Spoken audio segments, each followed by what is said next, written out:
Hi, happy Monday and welcome to Now, the fun show hosted by me, Curtis P. Now today we're kicking the entire show off talking about a very big topic on the global scale here. More news surrounding Russian President Putin's thoughts on the LGBT community. In a recent press conference held on Sunday, Putin actually compared homosexuality to pedophilia, because the two of them are so closely linked. He also stated that Russia needs to cleanse itself of gays if it wants to increase its birth rates. A statement that, of course, many people have a problem with. A BBC journalist also went on to ask if he believed gay people were either born gay or they become gay, to which he did not respond. He didn't want to touch that question at all. Putin spinning off and talking about the Olympic Games, stating, "There are no fears for people with this non-traditional orientation who plan to come to Sochi as guests or participants."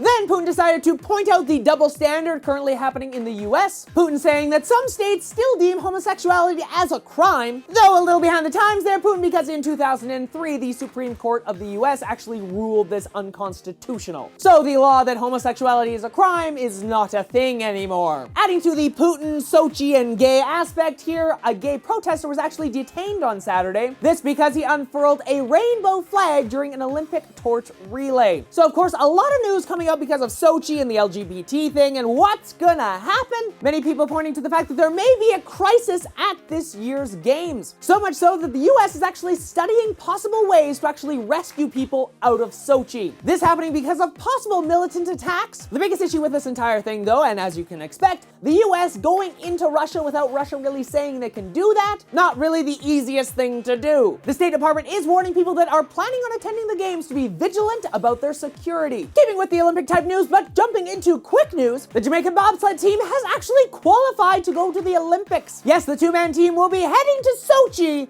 if they can raise enough money. They need to raise $80,000 for equipment and travel, but the internet has came to their rescue and has raised around $50,000. $30,000 of that total has come from the Dotcom subreddit. You know, Dotcom, the online meme-based currency? Yeah, they're using that to fund the Olympic team. Along with that, they've used CrowdTilt and an Indiegogo campaign to raise an additional $26,000. A surprising video has made its way onto the internet today, and look! It's actually good dashcam footage. Not the type of video that we typically see online with dashcam footage. First, we see, of course, a kid tossing a football, but from off the screen walks in a police officer. According to the Rosenberg police, though, this is part of the efforts to reach out to the youth in their community. You know, it's unfortunate when I have to say that this is a good thing to actually see a police officer not beating up a unsuspecting civilian. Into the world of movies and Star Wars, everybody. J.J. Abrams has actually said he has completed the script for episode number 7. That means it's full steam ahead with the brand new Star Wars movie, and they're going to begin working and preparing to begin production very soon. Contrary to many people's belief, though, this entire movie will be shot on regular film, not on IMAX or purely digital. The issue, of course, with IMAX has to do with the sound created by the actual camera when you're recording. Also, the issue with the reel size and the time of footage you can get with an IMAX camera kind of comes into play here. Star Wars Episode 7 is due to be released in December of 2015. And last in the world of news, let's talk about the internet, music, and Kim.com. Yes, the mega upload and mega founder Kim.com is back in the news today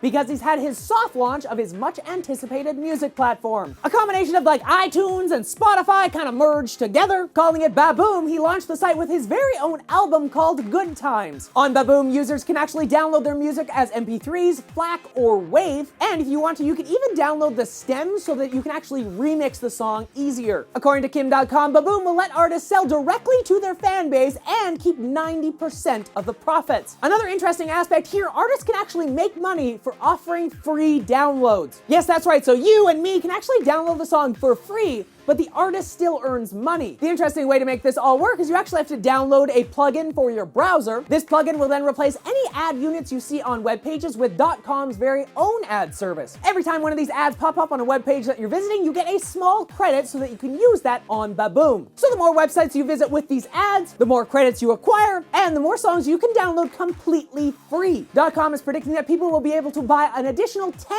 albums every year completely free. Within the first hour of the soft launch of Baboom, Dotcom's album was actually played over 78,000 times. The full launch of Baboom will happen in the late 2014, and I certainly cannot wait for it. Currently, the site is only available with Dotcom's album itself, but you can head over there right now and you can listen to all of the tracks completely free, and you can even download them for free. So with all this talk about music, I kind of want to know, how do you get your music? Do you get it on iTunes? Do you stream it? Or do you get it in a other source? Also, along with that, are you interested in signing up for a service like Baboom, where you can actually get music completely free but support artists at the exact same time?